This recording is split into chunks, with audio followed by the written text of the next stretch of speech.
Depois, há o processo de reservação, ou seja, essa adutora de água tratada, por exemplo, encaminha para um reservatório principal e desse reservatório principal a distribuição para reservatórios setoriais e depois para o sistema de distribuição de água, ou muitas vezes é feito diretamente desse reservatório para o sistema de distribuição de água. Um reservatório, ele tem várias funções, por exemplo, ele tem a função de acumular água, certo? Ou seja, quando a vazão de distribuição é menor do que a vazão de adução, ele tem a função de acumular água, obviamente. Mas, em um determinado pico ali de consumo de água pela população, quando é superior à vazão de adução, ele tem a função de fornecimento de água, certo? Portanto, ele supre, digamos assim, o aspecto quantitativo, mas obviamente que isso vai depender do tempo desse consumo, né, porque é limitado o volume de acumulação do reservatório. E ele também tem a função, gente, talvez a principal, de garantir o fornecimento de uma água em uma pressão adequada, nem uma pressão mínima, que a pressão no sistema de distribuição de água não seja suficiente, por exemplo, para subir essa água a uma caixa d'água, né? E também essa pressão não pode ser muito elevada, porque causa o rompimento da tubulação, tem-se grandes perdas de água, né? Portanto, os sistemas de distribuição, eles são normatizados, digamos assim, normalmente, para que essa pressão na rede nem seja muito pequena, ou seja, seja superior, por exemplo, a 10 metros de coluna de água, ou MCA, e seja inferior a 50 metros de coluna de água, tá? Que é a unidade de medição de pressão, ok? E aí, também, esses reservatórios têm a função de fornecimento de água no combate a incêndio. Portanto, existem os hidrantes ali, localizados em pontos estratégicos da cidade, para exatamente o caminhão ali de bombeiros pegar água e aí, muitas vezes, em incêndio eventual aí, se utilizar a água direta ali da rede de abastecimento, tá bom? Esses reservatórios, eles têm também diferentes formatos, eles têm diferentes posições no terreno. Por exemplo, eu posso ter um reservatório chamado elevado, ou seja, quando toda a parte do reservatório ele encontra-se acima do nível do terreno, né? Eu vou mostrar já várias fotos para vocês, mas ele pode ser do tipo enterrado, né? Quando toda a parte dele está abaixo do terreno, semi-enterrado ou semi-apoiado, quando uma parte está abaixo do terreno e outra parte está acima do terreno, tá? E ele pode ser do tipo standpipe, que ele é um tipo de elevado, mas que a gente não consegue ver de fora, assim, o fundo. Eu vou mostrar para vocês, para que isso fique mais claro. E ele também pode ser classificado em relação à localização. Se ele fica, né, anterior ao sistema de abastecimento de água, ele é conhecido como reservatório de montante. E se ele fica após o sistema de abastecimento de água, ele é conhecido como reservatório de jusante, ou também conhecido como reservatório de sobra. Os materiais, aqui concreto armado, metálico, PVC, diferentes materiais e diferentes formas aqui, quadrangular, retangular, circular e outras formas. Isso aqui é o que eu mostrei, né, antes de montante, e de jusante, eu também chamado de reservatório de sobra. Esse aqui é em relação à classificação da posição no terreno, quando toda a parte dele é abaixo do nível do terreno, é enterrado. Quando uma parte é abaixo e outra é acima, semi-apoiado ou semi-enterrado. Quando toda a parte dele é apoiada aqui no terreno, é apoiado aqui, conhecido como apoiado. E quando ele fica a uma determinada altura do nível do terreno, né, que ele é elevado, ou seja, essa altura ou essa distância do nível do terreno até a laje inferior dele é o que nós chamamos de fuste. Ou seja, quando eu digo que um fuste é de 10 metros, significa dizer que a laje inferior do reservatório se situa a 10 metros ali do nível do terreno. Bom, gente, então, quando é que eles são utilizados, né, esses reservatórios elevados? Quando um reservatório do tipo apoiado ou semi-apoiado, eles não conseguem suprir o sistema de abastecimento de água com uma determinada pressão que o sistema requer. Portanto, os softwares, né, que a gente faz o projeto da rede de abastecimento de água, o mais utilizado é o EPANET, vocês podem até dar uma olhada depois, aí no EPANET, vocês, para cada, digamos assim, para cada nó do sistema de abastecimento de água, a gente calcula uma pressão.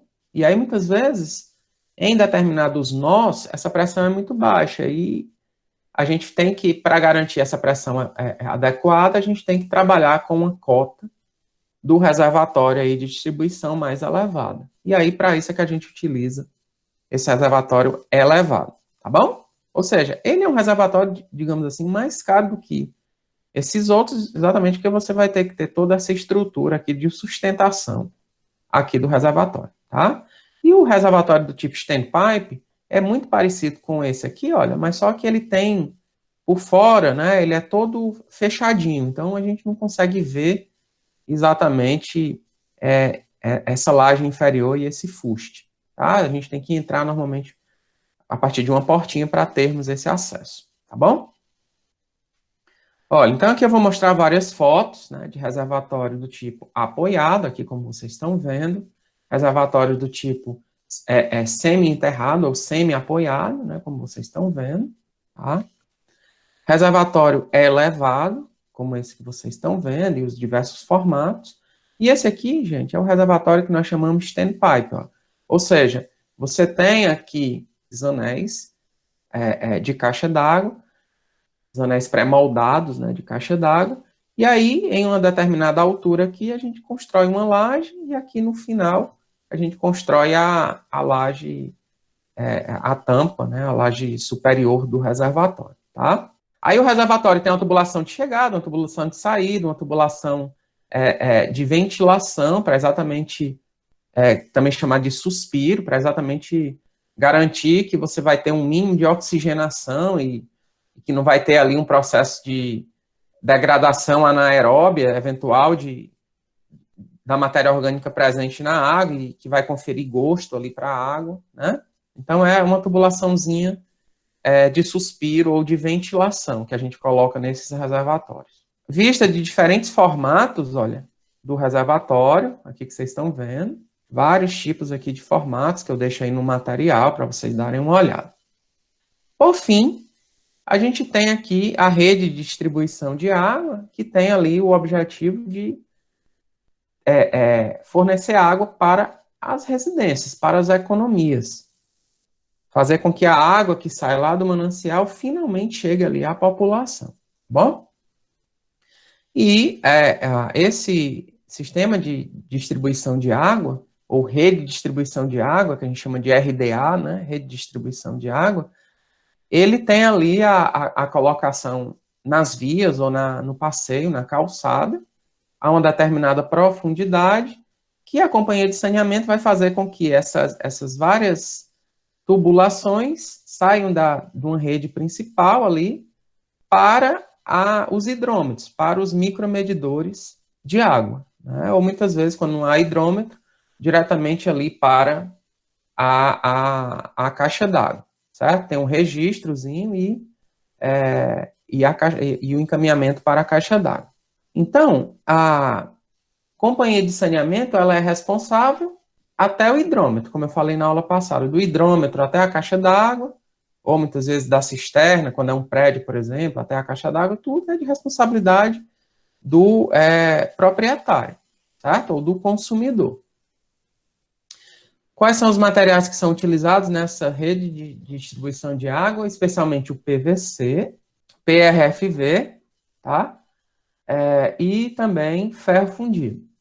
Mas o PVC é o mais barato aqui e é o que é utilizado na maior parte da rede de distribuição de água, tá? A gente tem a utilização de PRFV, ou ferro fundido, para diâmetros maiores, ou seja, para as linhas principais, muitas vezes, ali de abastecimento, sistema de adução, enfim, né? A gente tem esses materiais, tá bom? E temos ali, né, além das tubulações, outros materiais ali, outras conexões, como T's, curvas, reduções, registros, hidrantes, medidores de vazão e pressão, e exatamente vão ajudar nesse controle aí de perdas ali que a gente discutiu na aula passada. Em relação à medição do consumo de água ali no sistema, a gente tem a utilização de macromedidores de água ou a utilização de micromedidores de água, que são os hidrômetros. Os macromedidores, eles são posicionados normalmente nas adutoras ou nas redes principais de fornecimento de água, tá? E os micromedidores são colocados nas economias, nas casas, nos comércios, nas indústrias. Essa água que é fornecida, ela tem que ser cobrada pela utilização dela. E essa cobrança é feita em função de uma determinada estrutura tarifária, que é exatamente o preço que a CAGES cobra para cada categoria de economia em função de uma determinada faixa de consumo de água. Então, essas aqui são as principais categorias hoje pertencentes à estrutura tarifária da CAGES. Chamam de residencial social, residencial popular, normal, comercial popular, e assim vai. E aí aqui a gente tem uma determinada faixa de consumo. A residencial social, ela limita até 10 metros cúbicos mês de consumo, e você tem aqui uma determinada tarifa, nesse caso aqui, 69 centavos de real, para cada metro cúbico de água consumida. E aqui a gente tem para outras categorias, por exemplo, a residencial normal, vamos pegar aqui. Aí tem, se é até 10, essa estrutura tarifária aqui, de R$ 1,85 por metro cúbico de água consumida. Se vai até 15, por exemplo, aí você vai cobrar até 10 por 1,85 e entre 10 e 15 com 2,36. E assim vai, certo? Então, eu vou fazer um exemplo numérico já, e aí vai ficar mais claro para vocês. E assim vai em relação aqui às demais categorias. Quando tem esgoto, olha, a gente tem também uma estrutura tarifária para o esgoto. Essa redistribuição de água, gente, olha, ela é toda mapeada hoje em dia aqui, né, com a utilização de telemetria, como essa aqui que vocês estão vendo, né, são uma espécie de redes de telefonia que você tem a comunicação aqui em toda a malha de abastecimento de água com o centro de controle operacional, por exemplo, da CAGES, que fica remotamente. E esses sistemas, você tem muitas vezes o controle online das adutoras, você tem o controle online das pressões na rede, exatamente visando detecção prematura de vazamentos e encaminhamento rápido da equipe para combate de perdas, né? Toda essa malha ajuda na cobrança, ou seja, as pessoas que vão para colocar as contas nas residências, como eu falei na aula passada, a partir dos equipamentos e das leituras atuais e anteriores, né, se tem a cobrança ali, a geração da conta, que é colocada ali na caixa de correio de cada economia, e muitas vezes o controle operacional, ou seja, abertura e fechamento de registro, ligamento e desligamento de bombas, tudo isso é regido em unidades de controle remota operacionais. Isso aqui é uma vista, olha, dessa tela que muitas unidades de controle têm remotamente, vazão, pressão, né, toda essa malha de Fortaleza é controlada lá do reservatório do Ancuri, certo? E é onde você tem o centro de controle operacional da CAGES. Para a gente finalizar a aula de hoje, né, vou falar um pouquinho sobre a parte de determinação de vazão, que é exatamente a partir, né, da utilização nos projetos de um consumo per capita efetivo de água, né, ali, ou seja, a quantidade de água que cada pessoa precisa para as diferentes utilizações diárias ali, para beber, para tomar banho, para preparar alimento, etc. E que esse consumo de água varia conforme o tamanho da população. Normalmente, quanto maior o poder aquisitivo da população, quanto maior é o tamanho da cidade, maior é o consumo de água. Isso aqui é apenas para mostrar para vocês valores assim típicos utilizados. Normalmente aqui nós trabalhamos com consumos de água da ordem de 150 a 200 litros por habitante dia, mas isso, conforme eu estou mencionando, pode variar enormemente ali, dependendo do tipo, dos padrões de uso de água aí de cada cidade. Que vários aspectos influenciam, além do tamanho, além do poder aquisitivo. O consumo de água vai ser função da pressão da água no sistema de distribuição, vai ser função de hábitos da população, vai ser função do custo da água, vai ser função de aspectos climáticos, entre outras coisas que a gente coloca aqui no material. E aí, nesse projeto, se faz necessário a determinação de diferentes vazões. Tanto a vazão, né, que vai levar a água do manancial até a estação de tratamento, quanto a vazão que vai levar a água, digamos assim, da estação de tratamento até o reservatório de distribuição e, finalmente, a vazão que vai sair desse reservatório de distribuição para a rede de abastecimento. Cada uma dessas vazões leva em consideração determinados elementos, como tamanho da população de final de plano. A gente que a gente faz esse projeto para um determinado horizonte de projeto, levando-se em consideração aspectos de variação de consumo diários e horários, né? Ali, como a gente vai ver, os coeficientes K1 e K2, aspectos do consumo de água na estação de tratamento, tá? Então, eu vou apresentar para vocês algumas equações que nós utilizamos nessa determinação. Ou seja, esse meu QA é exatamente a vazão que eu vou fazer o dimensionamento de alguns elementos do meu sistema de abastecimento de água. Ou seja, a minha estrutura de captação, que eu vou utilizar para o dimensionamento, por exemplo, da estação elevatória, que eu vou utilizar, por exemplo, para o dimensionamento do meu sistema de adução, certo? É exatamente esse valor de QA. Como é que eu calculo? QA, ele é o produto do K1, que é o coeficiente relativo ao dia de maior consumo, que tem que ser o mais próximo possível da realidade local, mas a norma diz que na inexistência desses dados mais reais, utilizar 1,2 como K1. A população é a população de final de plano, ou seja, se eu vou fazer um projeto agora em 2020, para que ele dure pelo menos 20 anos, eu vou calcular qual seria a população em 2040, por exemplo, né? E aí, com base nessa população, com base nesse K1 e com base nesse consumo per capita aqui nominal, que a gente vai ver, dividido por 86.400, para estar em litro por segundo, multiplicado pelo consumo de água na estação de tratamento. Se vai ser 2,5%, se vai ser 5%, se vai ser 3%, ou seja, eu vou, o meu QA vai ser maior do que QB, já visto que aqui eu vou estar considerando que uma parte vai ser perdida ali na estação de tratamento para preparo de produto químico, para lavagem de filtros, né, etc.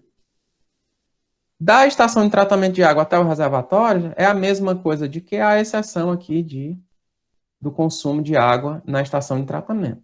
E, por fim, do reservatório até o meu sistema de distribuição de água, eu vou levar em consideração os coeficientes K1 e K2. K1, eu já falei que é relativo ao dia de maior consumo, K2 é relativo à hora de maior consumo.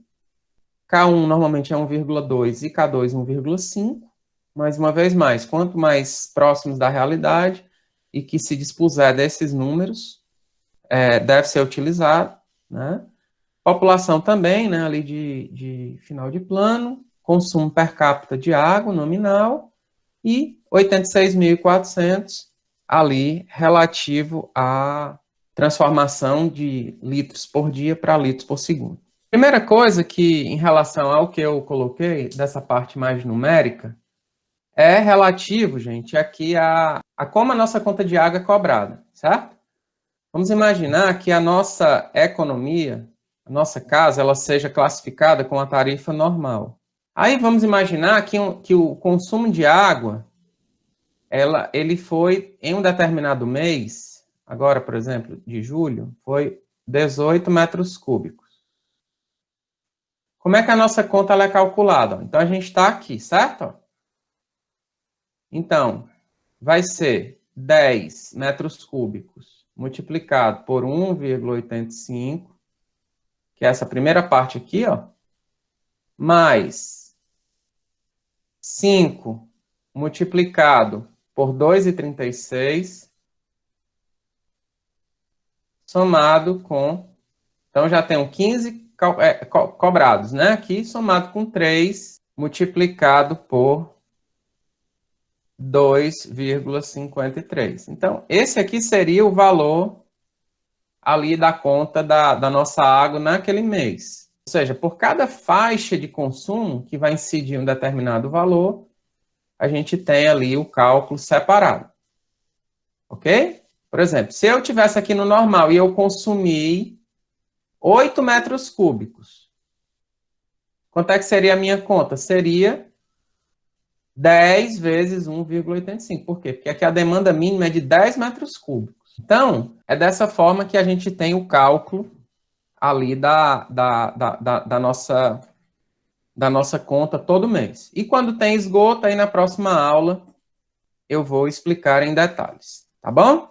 Vamos imaginar aqui que eu estivesse fazendo que a população de uma determinada cidade em 2020 fosse 5.000 habitantes. E aí eu fiz um cálculo, uma estimativa da população de final de plano, vamos imaginar 2045, que houve um crescimento ali para 15.000 habitantes. E aí eu obtive como consumo per capita de água ali da ordem de 150 litros por cada habitante por dia. E aí, as mesmas coisas, o K1, que eu vou usar 1,2, K2, 1,5, e o consumo de água na minha estação,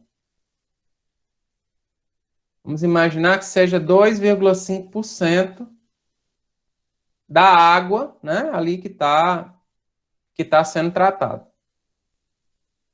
Então, a minha pergunta é calcular os valores de QA, de QB e QC. QA, QB e QC. Certo? Então, como é que é QA? QA vai ser vai ser K1 vezes população de final de plano, vezes CPC, consumo per capita de água, dividido por 86.400, isso tudo multiplicado pelo consumo de água na estação. Então, vai ser igual a 1,2 vezes 15.000 vezes 150, dividido, olha, Veja aqui, só as unidades para vocês entenderem esse 86.400. Ó. Eu estou multiplicando litro por habitante dia por habitante. Estão vendo aqui? Ó? Então, eu vou ter litro, vou cortar habitante com habitante, vou ter litro por dia. Mas eu quero expressar em litros por segundo. Então, um dia não tem 86.400 segundos, então é por isso que eu estou utilizando aqui 86.400, tá bom? Dividido por 86.400, isso tudo multiplicado por, né, 2,5, multiplicado 2,5%, então multiplicado por 1,025, né? 2,5%. Então, o QA vai ser maior do que o meu QB, certo? QB, se você observar as equações, vai ser 1,2 vezes 15.000 vezes 150 dividido por 86.400, que vai dar, e o QC, por sua vez, vai ser igual a 1,2 K1 vezes 1,5 K2 vezes 15.000 vezes 150 dividido por 86.400. Essas aqui são as vazões que eu utilizaria no projeto dessas diferentes unidades. Por exemplo, QA, manancial, adução de água bruta, ou seja, tudo até a ETA. Seria isso. Da ETA até o reservatório de distribuição, que é o meu QB. E o projeto lá da minha rede de distribuição de água, que é o meu QC, eu utilizaria 46,9 litros por segundo. Mas, obviamente, que nesse projeto, lá da distribuição de água, vou ter que calcular também as pressões, as coisas no EPANET.